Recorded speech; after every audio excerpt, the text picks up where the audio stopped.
Hey guys, welcome back to the channel. And आज की इस वीडियो लेक्चर में हम बात करेंगे administration of justice in Calcutta.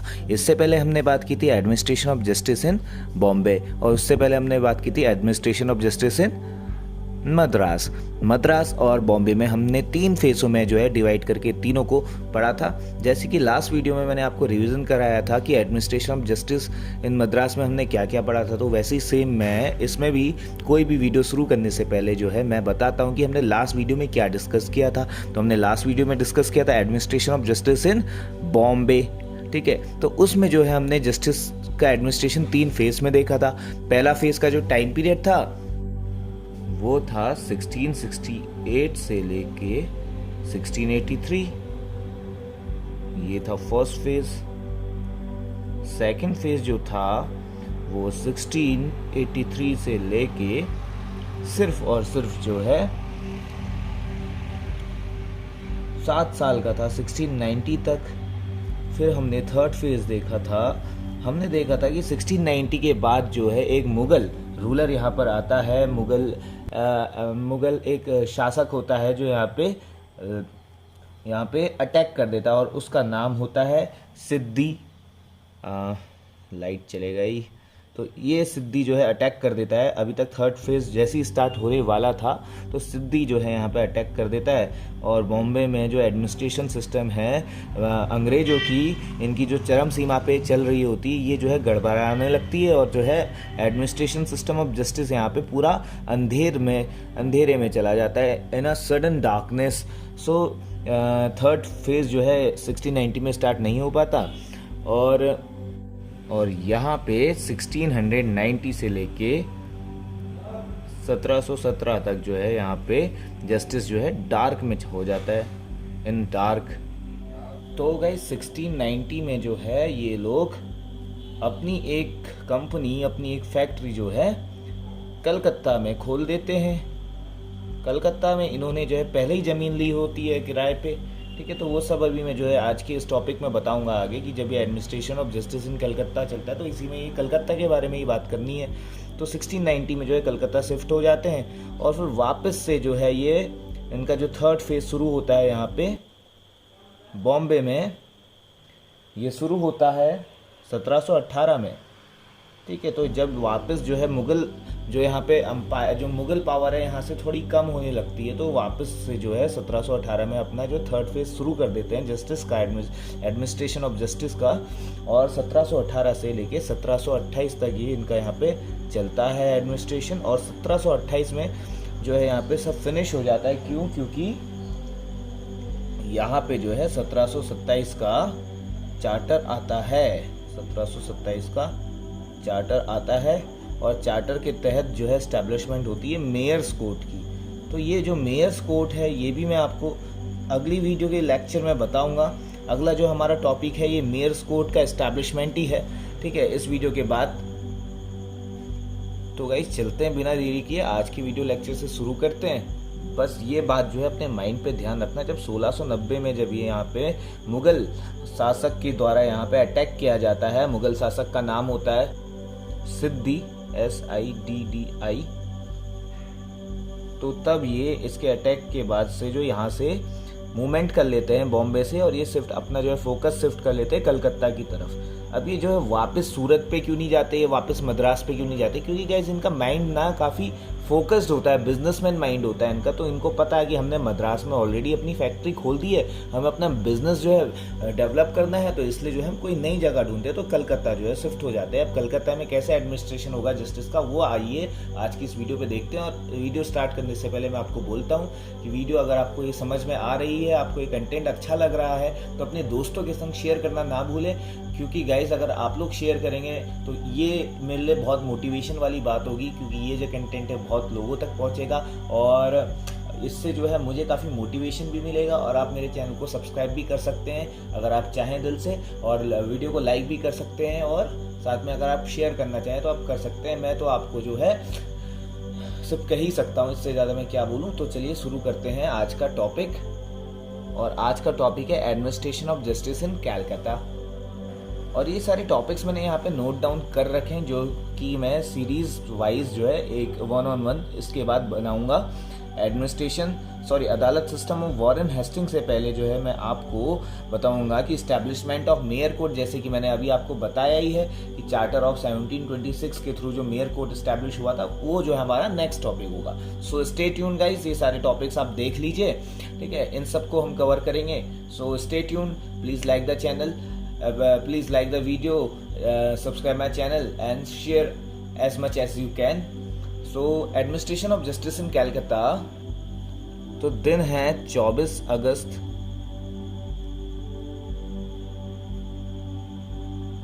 1690, ठीक है। जैसे मैंने आपको बताया था थोड़ी देर पहले कि ये लोग जो है बॉम्बे से भाग के कलकत्ता आ जाते हैं, कलकत्ता में अपनी फैक्ट्री खोलने की कोशिश करते हैं। तो 24 अगस्त 1690 को एक पर्सन यहाँ पे पहुँचता है, कलकत्ता की ज़मीन पर पैर रखता है हुगली नदी के किनारे, और इस बंदे का नाम होता है जॉन चार्नोक। थोड़ी सी लाइट प्रॉब्लम है, इसको सॉल्व करता हूँ।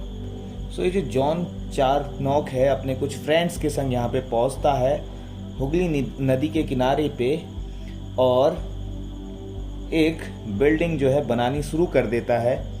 उस बिल्डिंग का नाम ये रखते हैं फोर्ट विलियम। अभी फोर्ट विलियम जो है इसको कंस्ट्रक्ट कराता है, और ये फोर्ट विलियम एक फैक्ट्री होती है, और ये फैक्ट्री कैसी होती है, फोर्टिफाइड मतलब चारों तरफ से किलेबंदी करना इसमें शुरू भी कर देते हैं। अब ये शुरू कैसे करते हैं, इसकी क्या कहानी है, मैं आपको ये बताता हूँ। देखिए, इस समय पे 1690 के आसपास और 1690 से पहले भारत में जो है मुगल शासक औरंगजेब का रूल चल रहा होता है। तो जब औरंगजेब का रूल चल रहा होता है तो औरंगजेब का एक पोता होता है। बहुत सारी किताबों में ये लिखा है ये पोता है, और क्या बोलते हैं कि विकिपीडिया में अगर आप चेक करोगे तो आपको पता चलेगा कि औरंगजेब का बेटा है। बट मैं ये मान के चल रहा हूँ कि औरंगजेब का पोता होता है, और उस पोते का नाम है अजीमुशान। ओके, अब विकिपीडिया में तो ये भी लिखा है कि ये अजीमुशान नहीं है, आजम शाह है। अब देखिए, ये जो है मुस्लिम रूलर्स थे, रूलर्स में कभी शाह तो होगा नहीं, तो ये जो है शाह नहीं होगा, और तो मैं बुक की जो कही हुई बात है वो उसको मानता हूँ। तो अजीमुशान इसका जो है एक पोता होता है, और ये पोता, इस पोते को ये बंगाल की गद्दी सौंप देता है। बंगाल का ये क्या होता है, सूबेदार होता है। तो 1668 में, यानी कि करीबन 22 साल पहले जो है ये अजीमुशान बंगाल की कुछ जमीन के टुकड़े, यानी कि बंगाल के कुछ गांव जो है किराए में दे देता है। किसको दे देता है, ईस्ट इंडिया कंपनी को दे देता है। और ये 3 गांव हैं गाइस, और इन 3 गांवों का नाम है, एक का नाम तो कलकत्ता ही होता है, एक का नाम होता है सूतानती। ये इम्पोर्टेंट गांव है, क्योंकि अभी मैं बताऊंगा क्यों इम्पोर्टेंट है सूतानती। और जो तीसरा गांव होता है उसका नाम है गोविंदपुर। तो ये जो 3 गांव हैं एक दूसरे से बिल्कुल पास में होते हैं, चिपके हुए होते हैं, एडजॉइंट होते हैं। सो ये जो 3 हैं क्या हैं, ये 3 एडजॉइनिंग विलेजेस। इनके नाम क्या है, कलकत्ता, सूतानती, गोविंदपुर। मैंने बोला सूतानती इस इम्पोर्टेंट होता है क्यों, और अभी आगे चल के बताऊंगा। क्योंकि जो जॉन चार्नोक है जब अपने फ्रेंड्स के संग आता है फोर्ट विलियम की कंस्ट्रक्शन करवाता है, तो इसी गांव में करवाता है, और फिर धीरे धीरे फैल के जो है पूरा का पूरा कलकत्ता कहलाता है। ओके, तो समझ रहे होंगे आप। तो चलो, ये तो बात की बात है। उससे पहले आते हैं, जब ये 3 जो है विलेजेस को किराए पे दे देता है अजीमुशान ईस्ट इंडिया कंपनी को, तो और बदले में क्या लेता है, सालाना जो है 1195 रुपये मात्र। उस समय के 1195 रुपये गाइस बहुत होते थे, 1195 1195 रुपीज़। तो आई होप ये प्रोसेस आपको समझ में आया होगा, किराए में देने वाला प्रोसेस। जैसे हम लोग अपने अपने मकान जो है किराए में, कमरे किराए में देते, तो सेम चीज़ जो है इस प्रिंस ने, अजीमुशान ने जो है ये पूरे के पूरे 3 के 3 गांव किराए में दे दिए, और किराया लिया वसूला 1195 रुपये।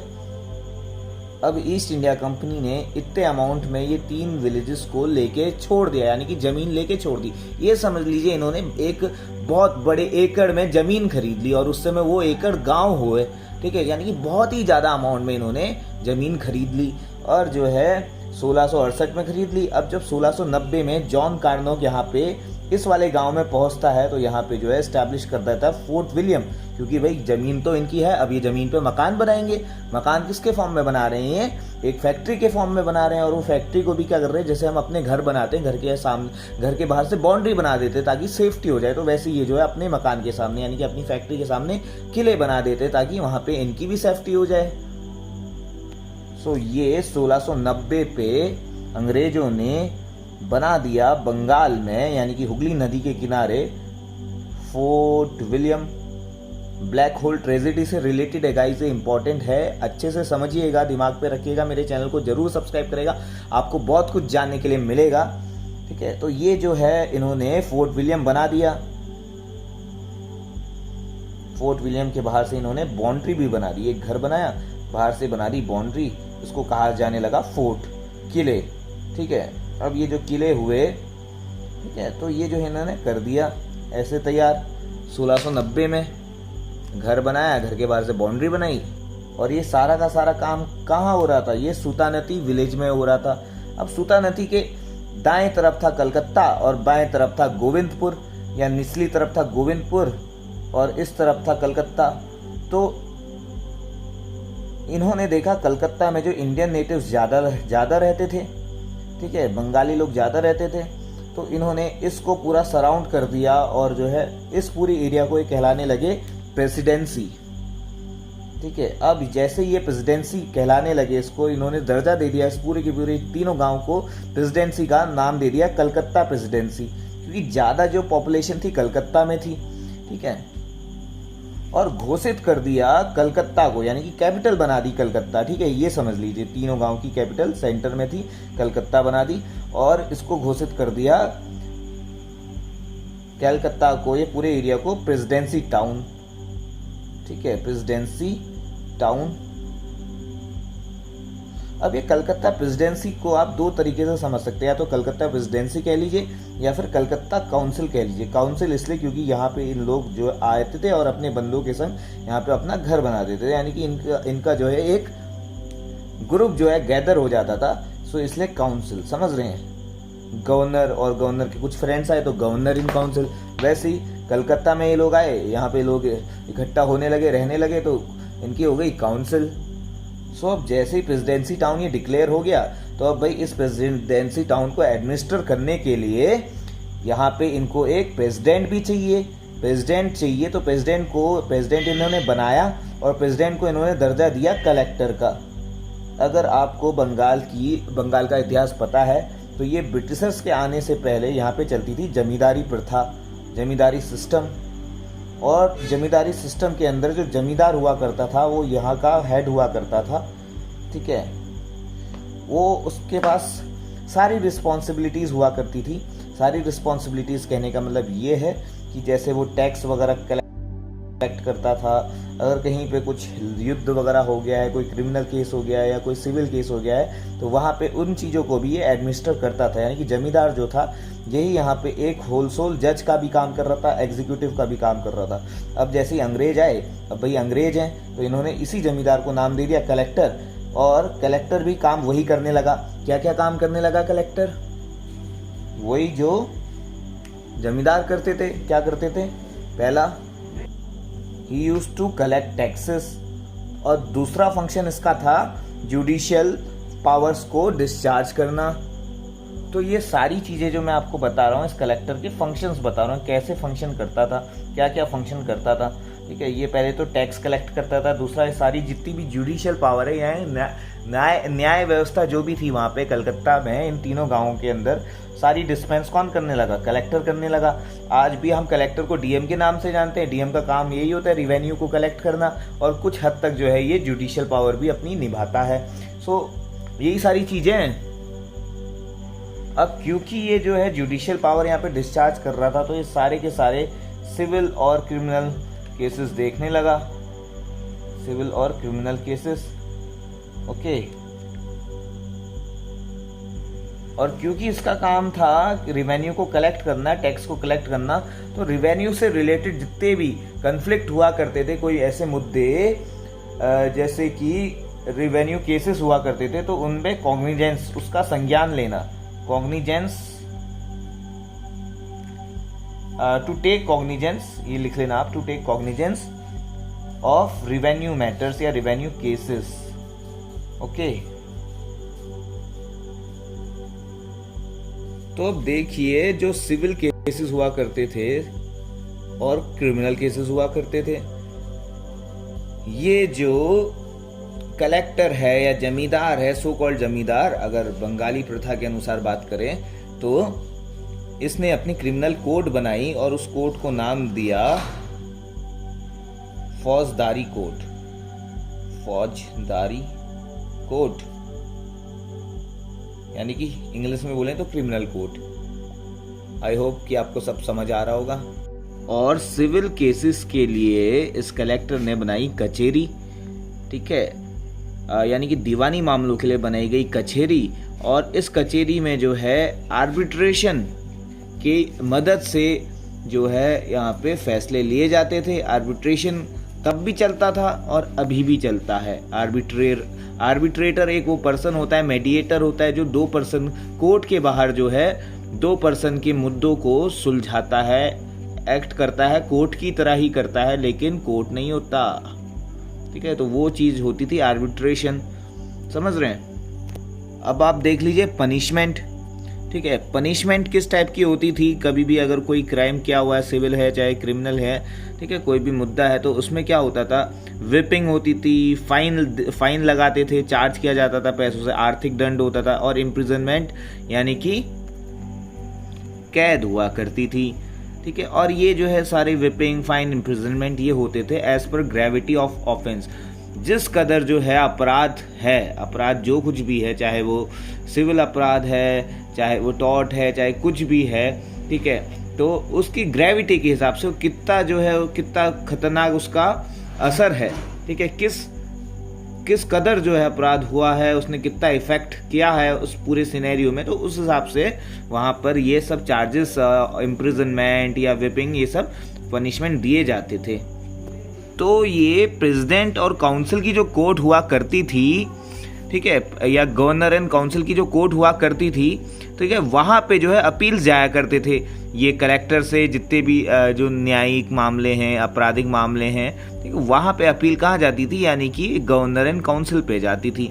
अब देखिए 1727 तक, 1727 तक ये सिस्टम जो है ऐसे ही कंटिन्यू चलता रहा, और 1727 में जो है मेयर कोर्ट के आने से ये जो आपकी कलेक्टर वाली कोर्ट आपने देखी, और भी जितनी कोर्ट्स थी, सिर्फ यहीं पे नहीं, सिर्फ ये कलकत्ता पे नहीं, मद्रास पे, ठीक है, और इनकी जितनी जहाँ जहाँ प्रेसिडेंसी थी, सूरत, मद्रास, बॉम्बे, कलकत्ता, ये सारी जो है, इन सब की जो है एक जितनी भी कोर्ट्स हुआ करती थी, उन सब की एक बाप आ गई, एक यानी कि एक सुप्रीम कोर्ट आ गई, और वो थी चार्टर ऑफ 1727 के तहत आई, और उसको बोला गया मेयर्स कोर्ट, ठीक है, मेयर्स कोर्ट बोला गया। ये जो है मेयर्स कोर्ट की स्टैब्लिशमेंट हुई 1726 में, जो चार्टर निकाला गया था, चार्टर ऑफ 1726, तो उसके तहत जो है इसकी स्टैब्लिशमेंट हुई। तो अगली वीडियो में हम यही देखेंगे कि मेयर्स कोर्ट जो चार्टर था 1726 का, उसको भी डिस्कस करेंगे, और साथ में डिस्कस करेंगे मेयर्स कोर्ट। तो वीडियोस में बने रहिए गाइस, चैनल में बने रहिए, वीडियोस को लाइक करें, शेयर करें अपने दोस्तों के साथ, और मेरे चैनल को सब्सक्राइब करें। अगर आपको पूरी वीडियो अगर आपने देखी है, यहाँ तक आप देख रहे हैं, तो प्लीज़ इसको सब्सक्राइब कर दे गाइज, ये मेरी आपसे विनम्र निवेदन है, हाथ जोड़ के guys. Thank you so much for watching my video guys, bye bye. बादलों के ऊपर मैंने गेम रख दिया, क्वालिटी गानों से मेक इट रेन कर दिया।